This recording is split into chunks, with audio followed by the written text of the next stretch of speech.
ओम नमो भगवते वासुदेवाय। इससे पहले के अध्याय में आपने जाना था कि किस प्रकार देवर्षि नारद को नारायण भगवान ने अधिक मास के बारे में बताया था कि एक बार अधिक मास बहुत दुखी होकर भगवान श्री कृष्ण की शरण में पहुंचा था। भगवान कृष्ण की शरण में पहुंचकर अधिक मास ने जो कुछ भी कहा उसका वृतांत आप सभी आज के अध्याय में सुनेंगे। इससे पहले का अध्याय सुनने के लिए, वीडियो को प्यार देने के लिए आप सभी का एक बार फिर से बहुत बहुत धन्यवाद। और अगर आज की कथा भी अच्छी लगे तो प्लीज़ वीडियो को लाइक जरूर कीजिएगा। श्री नारायण बोले, हे नारद, भगवान पुरुषोत्तम के आगे जो शुभ वचन अधिमास ने कहे वह लोगों के कल्याण की इच्छा से हम कहते हैं, सावधान होकर सुनो। अधिमास बोला, हे नाथ, हे कृपानिधे, हे हरे, मुझसे जो भी बलवान हैं उन्होंने ये मलमास है ऐसा कहकर मुझ दीन को अपनी श्रेणी से निकाल दिया है। ऐसे यहाँ आए हुए मेरी आप रक्षा क्यों नहीं करते? प्रभु, अपने स्वामी देवता वाले मासादिकों द्वारा शुभ कर्म में वर्जित मुझ स्वामी रहित को देखते ही आपकी दयालुता कहाँ चली गई और आज भला ये कठोरता कैसे आ गई? हे प्रभु, हे भगवान, कंस रूपी अग्नि से जलती हुई वसुदेव की पत्नी अर्थात देवकी की रक्षा जैसे आपने की वैसे ही हे दीनवत्सल कहिए मुझ शरण में आए हुए की आज आप रक्षा क्यों नहीं कर रहे? पहले द्रुपद राजा की कन्या द्रौपदी की दुशासन के दुख से जैसे आपने रक्षा की वैसे ही हे दीनदयाल कहिए मुझ शरण में आए हुए की आज कैसे रक्षा नहीं करते? पशु और पशुओं को पालने वालों और पशुपालकों की पत्नियों की जैसे पहले ब्रज में सरपत के वन में लगी हुई अग्नि से आपने रक्षा की वैसे ही हे दीनवत्सल कहिए मुझ शरण में आए हुए की आज आप रक्षा क्यों नहीं करते? मगध देश के राजा जरासंध के बंधन से राजाओं की जैसे रक्षा की वैसे ही हे दीनवत्सल कहिए मुझ शरण में आए हुए की आप कैसे रक्षा नहीं करते? आपने ग्रह के मुख से गजराज की झट से आकर जैसे रक्षा की हे दीनवत्सल कहिए मुझ शरण में आए हुए की आज रक्षा क्यों नहीं करते? श्री नारायण बोले, हे नारद, इस प्रकार भगवान को कहकर स्वामी रहित मलमास आंसू बहाता हुआ मुख लिए हुए जगतपति के सामने मौन खड़ा रहा।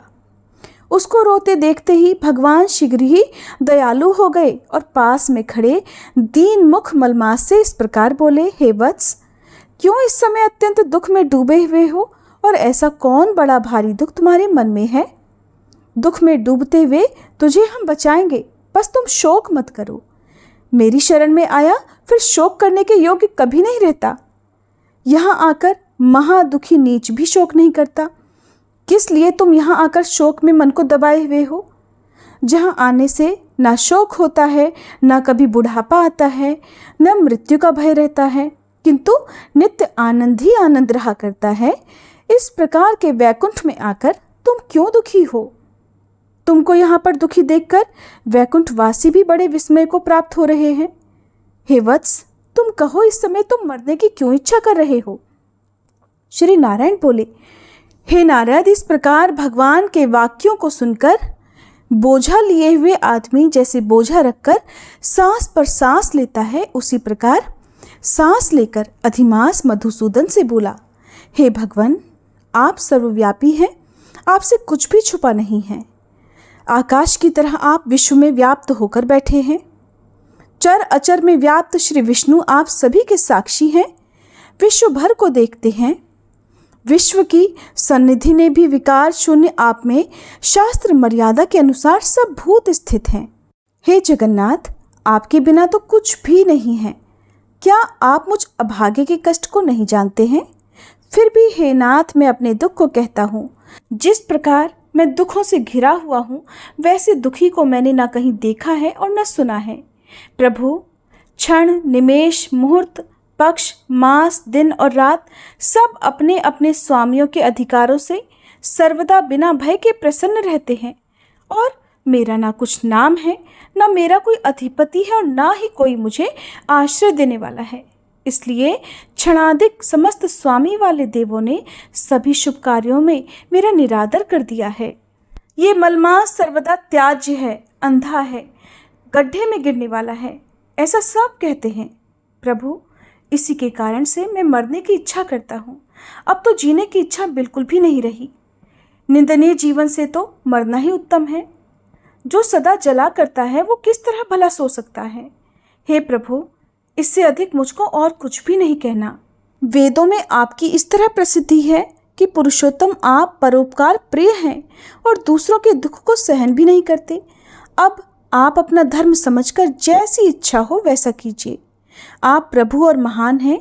आपके सामने मुझ जैसे पामर को घड़ी घड़ी कुछ कहते रहना भी उचित नहीं है।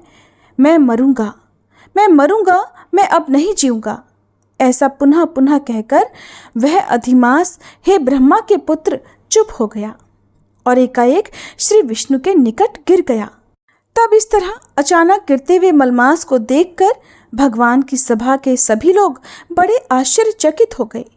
श्री नारायण बोले, नारद, इस प्रकार कहने के बाद मौन हुए अधिमास के प्रति बहुत कृपा भार से प्रसन्न हुए भगवान श्री कृष्ण मेघ के समान गंभीर वाणी से चंद्रमा की किरणों की तरह उसे शांत करते हुए बोले। इतनी कथा बताकर श्री सूत जी महाराज नैमिषारण्य क्षेत्र में एकत्रित हुए शौनक आदि ऋषियों से कहने लगे, हे विप्रो, वेद रूप रिद्धि के आश्रित नारायण का पापों के समूह रूप समुद्र को शोषण करने वाला बड़वानल अग्नि से समान वचन सुनकर प्रसन्न हुए नारद मुनि फिर से आदि पुरुष के वचनों को सुनने की इच्छा से बोले।